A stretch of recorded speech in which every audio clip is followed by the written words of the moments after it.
Muy buenas tardes, días, noches. Este video es para aquellas personas del extranjero que quieran conocer un poquito sobre el gobierno de México, que sepan pues cómo se organiza, cómo son las elecciones, qué tipos de poderes hay y así. Ok, bueno, primero vamos a empezar. ¿Qué es una constitución y para qué sirve?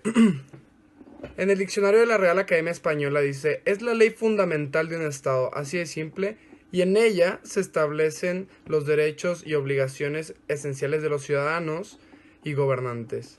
Se trata de la norma jurídica suprema y ninguna otra ley. Precepto o disposición puede contravenir lo que ella expresa. ¿Ok?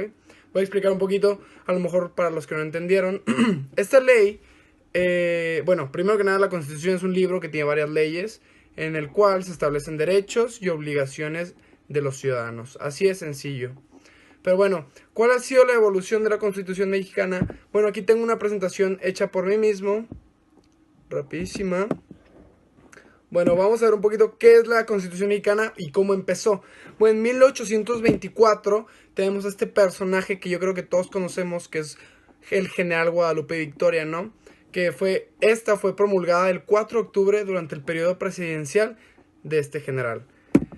Pero bueno, aquí tenemos después, en 1836, son las 7 leyes constitucionales. Después de esto, solo pueden y deben hacer lo que la Constitución otorga como facultad e impone como obligación.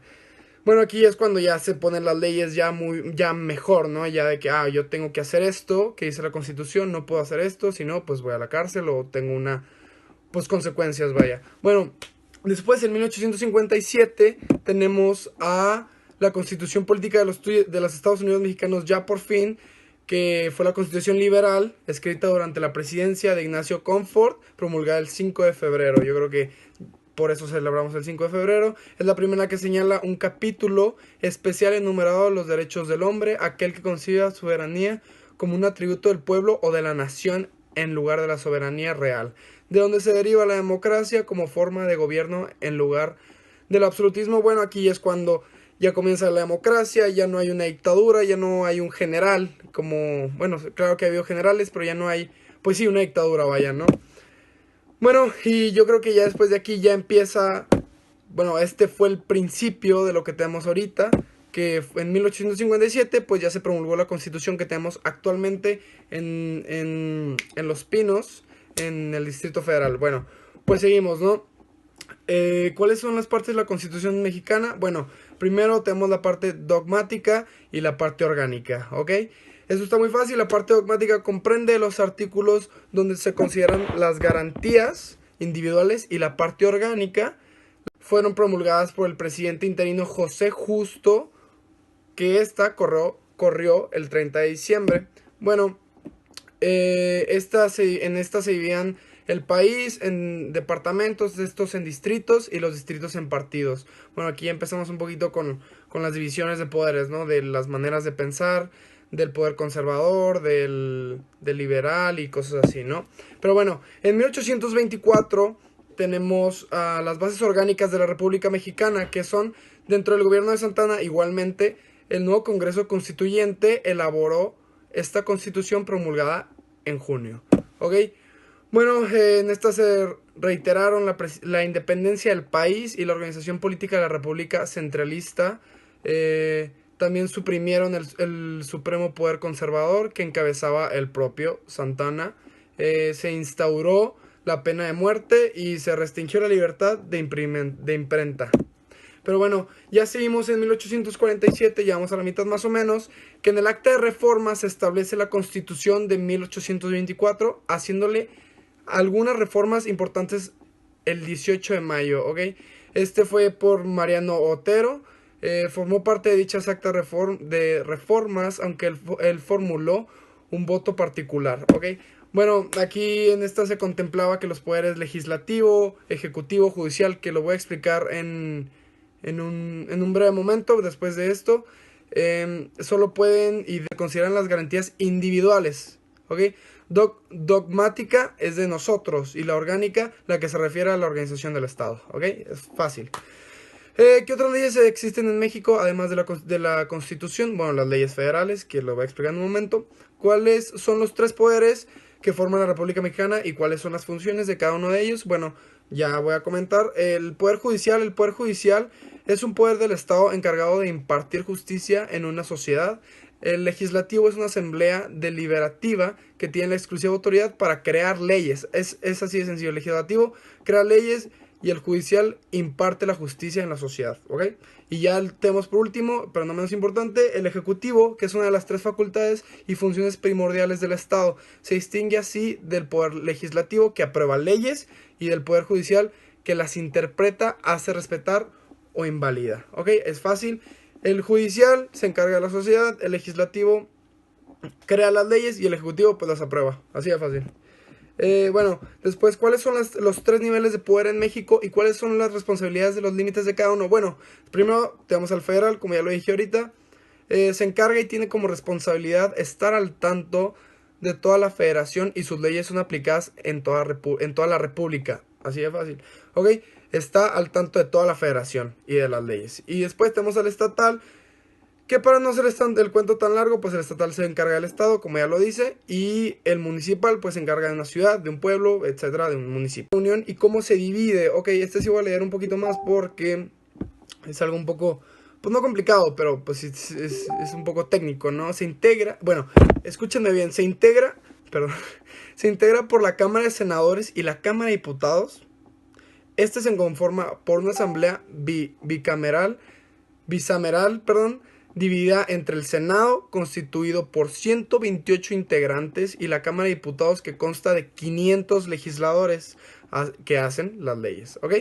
Es así de sencillo.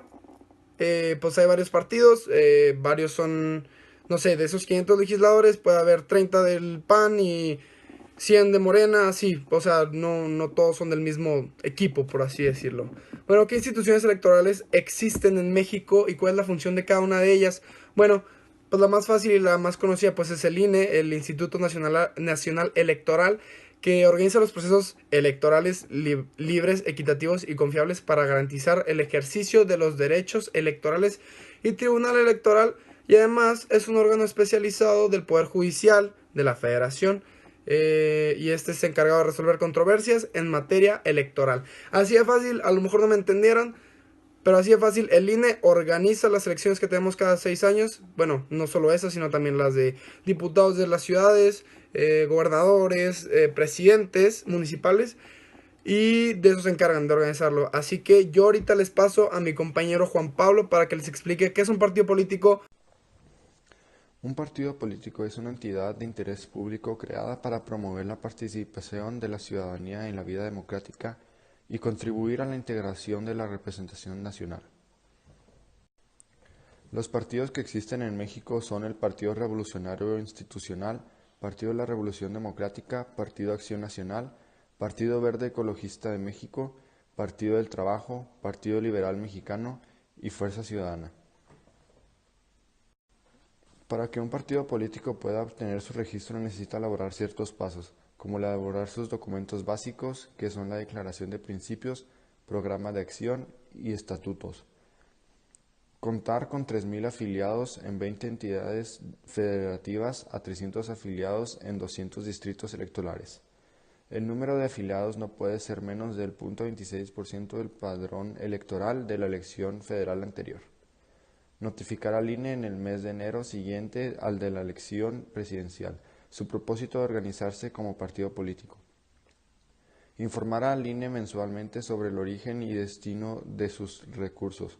Celebrar una Asamblea Nacional Constitutiva para aprobar sus documentos básicos y elaborar su padrón de afiliados. En el mes de enero anterior a la siguiente elección, presentar ante el INE su solicitud de registro acompañada de sus documentos básicos, listas de afiliados y actas de sus asambleas celebradas. El Consejo General del INE integrará una comisión de 3 consejos para examinar el documento y el procedimiento de constitución y formulará un proyecto de dictamen para otorgar o negar el requisito. En caso de aprobarse el registro del partido, Este será válido a partir del 1 de agosto del año anterior de la elección.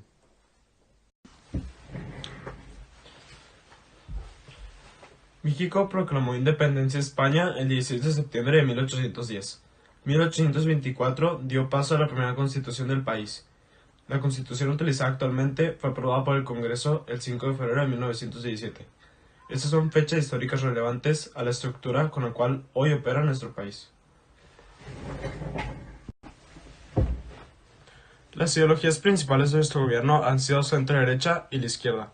Por su parte, la política de izquierda se agrupa como conjunto hacia la defensa hacia la igualdad social, mientras que la centro-derecha la ve como algo inevitable, pero a diferencia de la derecha, tiene implementadas políticas dirigidas hacia que no sea mayor la desigualdad social.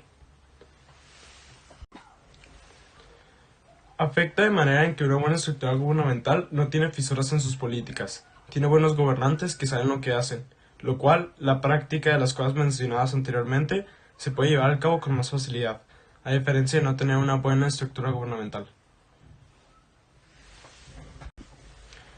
Nos dimos cuenta que a diferencia de lo que se cree, México no tiene una mala estructura gubernamental, pero si se llevara al cabo como se debe, sin casos de corrupción, por ejemplo, la estructura podría ser algo para dar un buen rumbo hacia el futuro del país.